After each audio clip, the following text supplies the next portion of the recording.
오늘 하나님께서 주시는 말씀 사도행전 23장 12절부터 봅니다. 신약성경 229쪽 신약성경 229쪽 사도행전 23장 12절부터 35절입니다. 나리즘의 유대인들이 당을 지어 맹세하되 바울을 죽이기 전에는 먹지도 아니하고 마시지도 아니하겠다 하고 이같이 동맹한 자가 40여 명이더라. 대장들과 장로들에게 가서 말하되 우리가 바울을 죽이기 전에는 아무것도 먹지 않기로 굳게 맹세하였으니 이제 너희는 그의 사실을 더 자세히 물어보려는 척하면서 공회와 함께 천부장에게 청하여 바울을 너희에게로 데리고 내려오게 하라. 우리는 그 가까이 오기 전에 죽이기로 준비하였노라 하더니 바울의 생질이 그들이 매복하였다 함을 듣고 와서 영내에 들어가 바울에게 알린지라. 바울이 한 백부장을 청하여 이르되 이 청년을 천부장에게로 인도하라. 그에게 무슨 할 말이 있다 하니 천부장에게로 데리고 가서 이르되 죄수 바울이 나를 불러 이 청년이 당신께 할 말이 있다 하여 데리고 가기를 청하더이다 하며 천부장이 그의 손을 잡고 물러가서 조용히 묻되 내게 할 말이 무엇이냐 대답하되 유대인들이 공모하기를 그들이 바울에 대하여 더 자세한 것을 묻기 위함이라 하고 내일 그를 데리고 공회로 내려오기를 당신께 청하자 하였으니 당신은 그들의 청함을 따르지 마옵소서. 그들 중에서 바울을 죽이기 전에는 먹지도 않고 마시지도 않기로 맹세한 자 40여 명이 그를 죽이려고 숨어서 지금 다 준비하고 당신의 허락만 기다리나이다 하니 이에 천부장이 청년을 보내며 경계하되 이 일을 내게 알렸다고 아무에게도 이르지 말라 하고 백부장 둘을 불러 이르되 밤 제3시에 가이사랴까지 갈 보병 200명과 기병 70명과 창병 200명을 준비하라 하고 또 바울을 떼어 총독 벨릭스에게로 무사히 보내기 위하여 짐승을 준비하라 명하며 또 이 아래와 같이 편지하니 일렀을 때 글라우디오 루시아는 총독 벨릭스가 가깝게 문안하나이다. 이 사람이 유대인들에게 잡혀 죽게 된 것을 내가 로마 사람인 줄 들어 알고 군대를 거느리고 가서 구원하여다가 유대인들이 무슨 일로 그를 고발하는지 알고자 하여 그들의 공회로 데리고 내려갔더니 고발하는 것이 그들의 율법 문제에 관한 것뿐이요 한 가지로 죽이거나 결박할 사유가 없음을 발견하였나이다. 그러나 이 사람을 해하려는 관계가 있다고 누가 내게 알려주기로 곧 당신께로 보내며 또 고발하는 사람들도 당신 앞에서 그에 대하여 말하라 하였나이다 하였더라. 보병이 명을 받은 대로 밤에 바울을 데리고 안디바드리에 이르러 이튿날 기병으로 바울을 호송하게 하고 영내로 돌아가니라. 그들이 가이사랴에 들어가서 편지를 총독에게 드리고 바울을 그 앞에 세우니 총독이 읽고 바울더러 어느 영지 사람이냐 물어 길리기아 사람인 줄 알고 이르되 너를 고발하는 사람들이 오거든 네 말을 들으리라 하고 헤롯 궁에 그를 지키라 명하니라. 아멘. 할렐루야. 오늘도 토요일 새벽 하나님 앞에 기도드리는 이 모든 성도 여러분들이 하나님의 도우심의 손길이 충만하게 주의 이름으로 축원합니다. 온라인으로 함께하고 계신 박성준 집사님, 이종진 집사님, 정정희 집사님, 임승자 집사님, 안친환 권사님, 김건영 권사님, 이미경 권사님,潘기욱 장로님, 김준문 장로님, 박정순 권사님, 김유화 권사님, 김성저 권사님, 조봉 권사님 주의 이름으로 축복합니다. 바울은 애초에 예수를 핍박하는 일에 앞장섰던 사람이었다라는 걸 우리가 이렇게 알고 또 잘 알고 있습니다. 왜 그랬느냐? 하나님을 잘 믿는다 했고 성경을 잘 알고 있다 했는데 그것이 잘 알고 있는 것이 아니었다라는 거죠. 잘못 알고 있었다라는 겁니다. 오늘 저나 여러분들도 하나님을 알되 바로 제대로 정확히 알아야 됩니다. 우리가 그렇지 않으면 내 생각대로 신앙생활 할 수밖에 없고요. 우리가 잘못된 열심을 가질 수밖에 없습니다. 열심이 있기는 있는데 잘못된 열심일 수 있다는 거죠. 바울에게 있어서 그 잘못된 열심은 어떻게 나타났느냐? 예수 그리스도를 구주로 고백하며 믿는 이들을 핍박하고 옥에 가두고 그리고 심지어 죽이는 일에까지 열심을 더했다라는 거죠. 그들은 그것이 정말 잘하는 건 줄 알았습니다. 그들의 열심의 최고의 표현이었습니다. 그런데 하나님이 기뻐하시는 일이 아니었더라는 것이죠. 오늘 바울을 죽이겠다고 나선 사내들인 공의의 사람들, 또 대장들, 또 바리새인들, 사두개파, 이 사람들 역시 나름대로 하나님을 향한 열심히 있는 사람들이었습니다. 그런데 그들의 열심 또한 과거의 바울처럼 잘못된 열심이었다라는 것이죠. 오늘 본문의 말씀을 보게 되면 12절에 날이 새매 유대인들이 당을 지어 맹세하되, 유대인들이 모여가지고 맹세를 했는데요. 바울을 죽이기 전에는 먹지도 아니하고 마시지도 아니하겠다고 이같이 동맹한 자가 40여 명이었더라라고 되어 있습니다. 그러니까 바울을 죽이기로 결의한 특공대라고 말할 수 있겠죠. 결의한 이 사람들이 무려 40여 명이었다라는 겁니다. 그러니까 바울 같은 사람이 40명이 더 있었다. 과거에 바울 같은 사람이 40명이 더 있었다라는 겁니다. 이들은 바울보다 어쩌면 더 열심을 가졌죠. 바울을 지목해서 바울을 죽이기 전에는 우리가 먹지도 마시지도 않겠다. 이 말은 뭐니까 반드시 죽이겠다라는 거죠. 바울을 반드시 죽이겠다고 40여 명의 뭐라고 할까요? 암살자들이라는 거예요. 이 사람들이 지금 조직이 되어버렸다라는 겁니다. 이들의 마음은 어떻겠습니까? 우리는 하나님을 향한 열심 있는 사람. 그래서 저 바울을 죽여야만 되는 것. 그래서 하나님께 영광을 올려드려야 되는 것. 이렇게 생각했다라는 거죠. 근데 하나님은 어떤 하나님이십니까?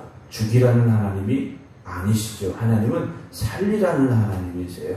여러분, 사람을 죽이고 영을 죽여서는 안 된다는 겁니다. 우리는 살려야 될 사명을 가진 사람들이라는 거죠. 반드시 우리는 살려야 되는 겁니다. 의사의 사명이 뭡니까? 병원에 온 환자를 살리는 게 사명이지 않습니까? 교육의 사명이 무엇이겠습니까? 죽어가는 영혼을 살리는 게 사명이라는 거죠. 오늘 저나 여러분들도 그 사명을 잊지 않아야 됩니다. 하나님이 우리에게 주신 영혼을 살리라는 사명을 감당하는 교회와 우리가 되어져야 되는데요. 14절에 대장들과 장로들에게 가서 말합니다. 우리가 바울을 죽이기 전에는 아무것도 먹지 않기로 굳게 맹세했다라고 말하죠. 그냥 맹세도 아닙니다. 맹세 자체가 결혼한 각오를 가지고 있는데 거기다가 굳게라고까지 표현할 정도로 이들이 바울을 죽이려고 결의를 한 겁니다. 그러면서 이들이 방법을 내세웠는데요. 이제 너희는 그의 사실을 자세히 더 물어보려는 척하라 그랬습니다. 그러면 이 천부장이 바울을 데리고 올 텐데 우리가 바울을 그때 죽이려고 계획을 세웠다라고 말하죠. 그러니까 이들은 생각만 한 게 아닙니다.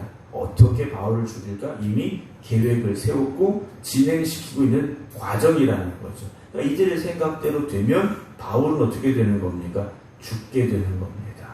바울은 죽어야 되는 거예요. 그런데 하나님께서 바울에게 주신 하나님의 말씀 뭡니까? 너는 로마까지 가야 된다라는 말씀을 주셨더라는 거죠.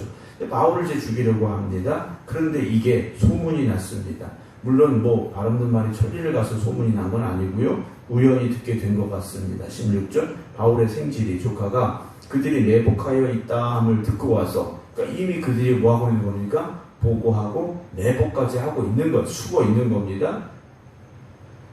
바울이 갇혀있는 로마 군대 안에 들어가서 바울에게 이 소식을 알렸습니다. 그랬더니 17절 바울이 한 백부장을 오라 해서 이 청년을 천부장에게 인도하라. 그에게 무슨 할 말이 있다 하니까 천부장이 데리고 갔어요. 모든 일이 이렇게 또 진행이 되고 있는데 제수 바울이 나를 불러 이 청년이 당신께 할 말이 있다 하여 데리고 가기를 청하더이다 하며 천부장이 그의 손을 잡고 물러가서 조용히 묻습니다. 너 왜 왔느냐?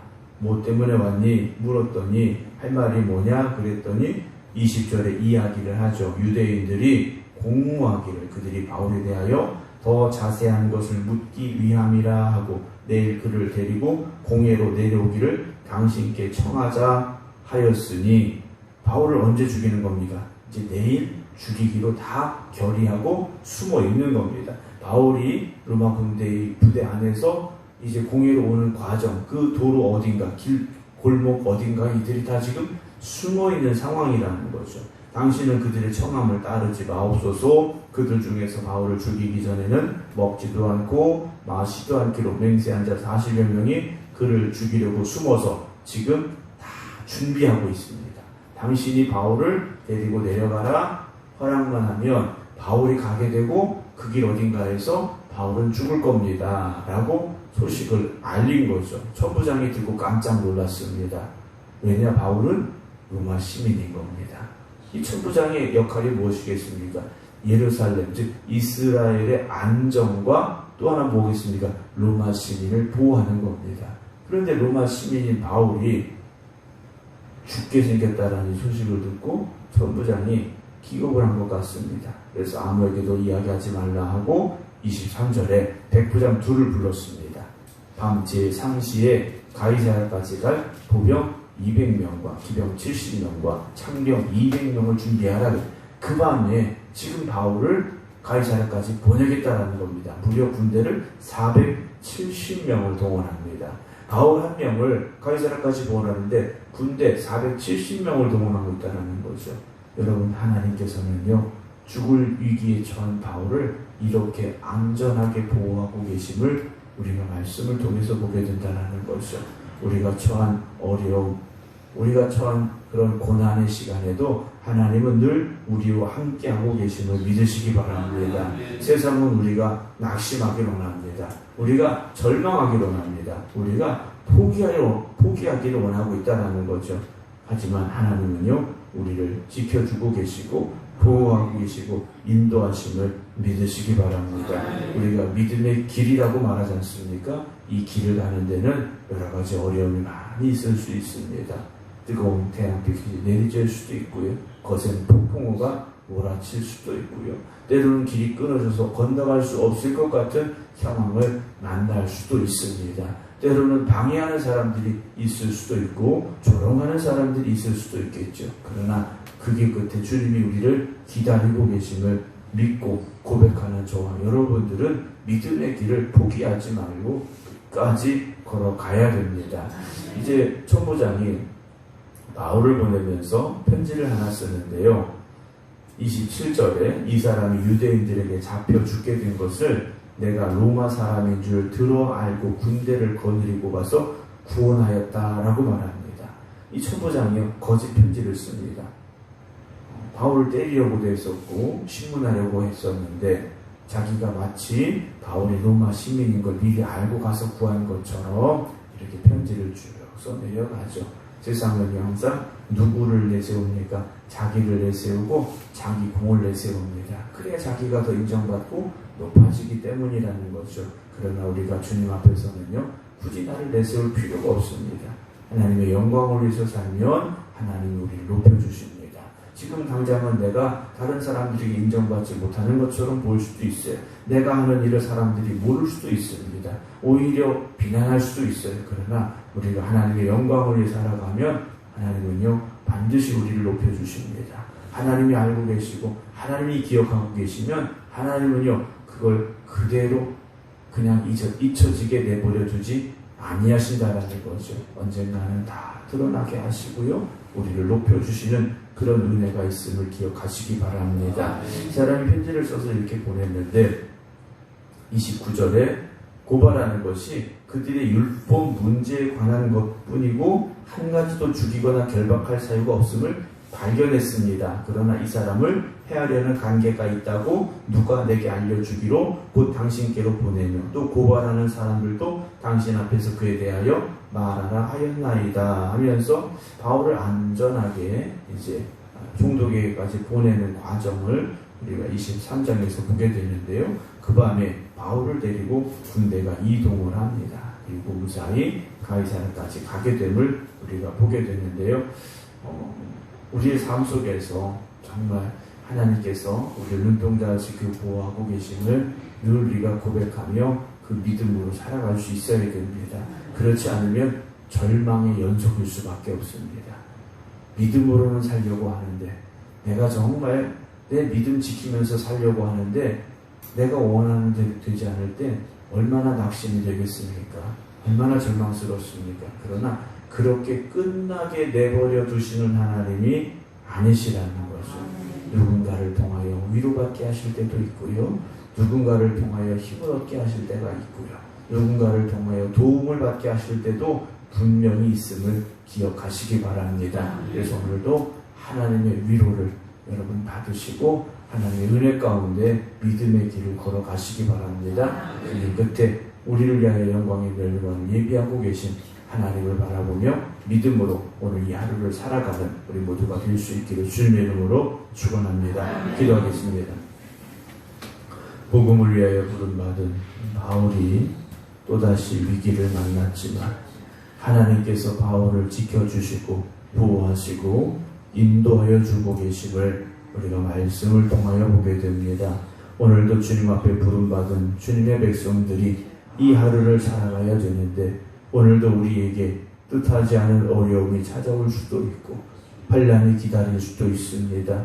모함이 또는 우리를 억울하게 만드는 일들이 있을 수 있습니다. 그러나 그럴지라도 주님만 바라보게 하여 주시옵시고 온전히 믿음의 길을 걸어갈 수 있는 저희들 되게 하여 주시옵소서.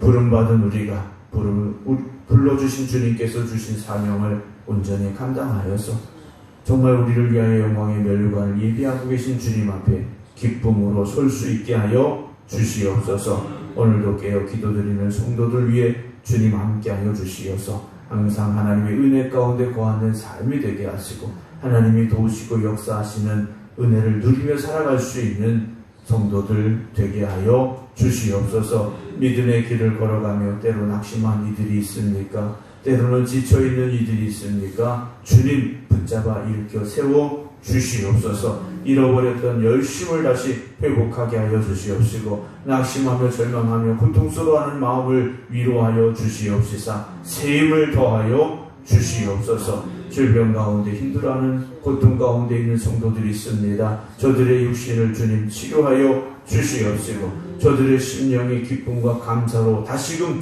일어서게 하여 주시옵소서. 이제는 우리 주 예수 그리스도의 은혜와 아버지 하나님의 극진하신 사랑하심과 성령님의 감동, 감화, 교통하심이 오늘도 주님 앞에 나와 또 각자의 믿음의 제단 앞에서 기도드리는 모든 성도들 위해 이제부터 영원토록 함께 하시기를